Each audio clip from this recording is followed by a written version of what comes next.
sera. For over a century, making a movie has been this constant battle against the real world. You're chasing sunlight, you're waiting for the rain to stop, you're flying crews to the other side of the planet. But what if all of that is about to change? Today, we're going to take a look at a technology that is completely rewriting the filmmaking rulebook. Yeah, if you've ever been on a film set, you know the old saying, right? Hurry up and wait. You're waiting for clouds to pass, for a street to be locked down, or for a giant green screen to be lit just right. It's a process that's always been defined by these massive logistical hurdles that burn through time, money, and a whole lot of creative energy. Okay, but imagine for a second, what if you could just throw all of that out the window? What if you could step into any environment you can possibly dream up, control the sunset with the click of a mouse, and jump from a steamy jungle to a glittering cityscape without ever leaving the building? Well, guess what? That future isn't some far-off concept. It is here, right now. This is virtual production. And let's be clear, this is not a green screen. It's a living, breathing, interactive world that the actors can actually see and react to, and the camera captures it all in real time. It is an absolute game changer.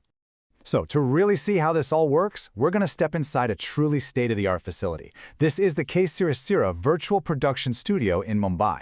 This is one of the places where digital worlds become physical reality and where imagination gets its very own soundstage. Right, so here's the bird's eye view of the whole setup. It's this massive two-floor facility. On the left, you've got floor 01, that's the heart of the virtual production stage. And on the right, there's floor 02, which is more of a traditional open shooting floor. Now, this dual setup is actually the secret to its versatility, and we're about to see why.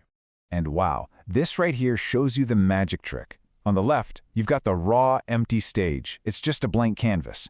And then boom, on the right, that exact same space is transformed into a hyper-realistic jungle. I mean, look at the lighting, the reflections on the ground. The transformation is just staggering. So this kind of breaks down why those two floors are such a big deal. Floor 01 has the gigantic LED screen, they call it the volume, and it even has a 45-foot turntable built into the floor for creating these incredible sweeping camera shots. But then you have floor 02, which is there for building traditional physical sets. This means filmmakers can mix and match the best of both worlds all in one roof. Okay, now let's focus on the real star of the show, that massive LED wall itself. To really get what makes it so powerful, you have to appreciate the sheer scale of it. So let's run through some of the numbers, because they're pretty wild. First up, the width. The screen stretches an incredible 59 feet across. To give you some perspective, that's wider than a bowling lane is long. It's huge.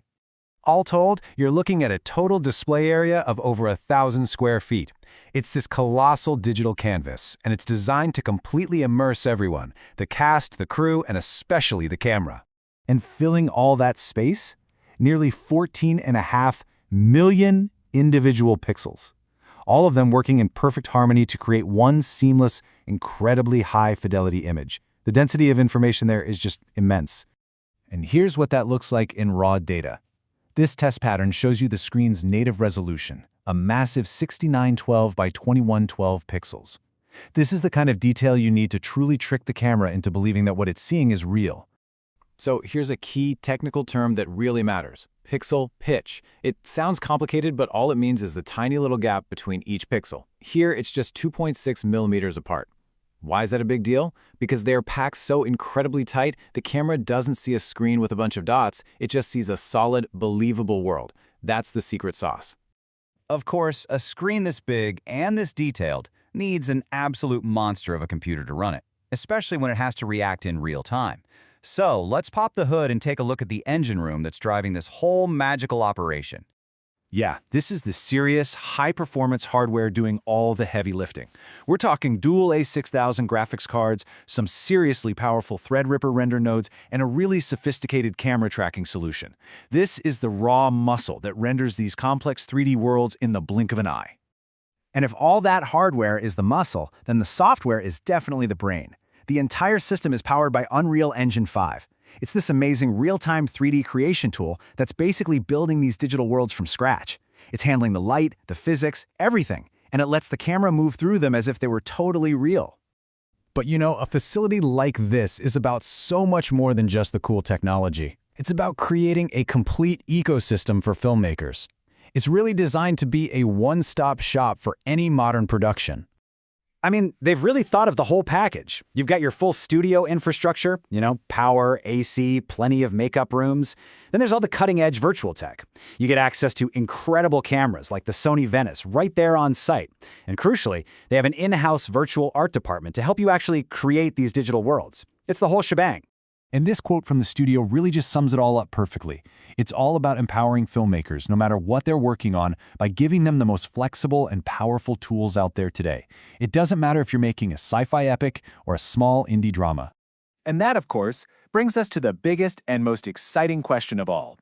With tools this powerful, all those old physical limitations that used to define filmmaking, well, they're starting to just melt away.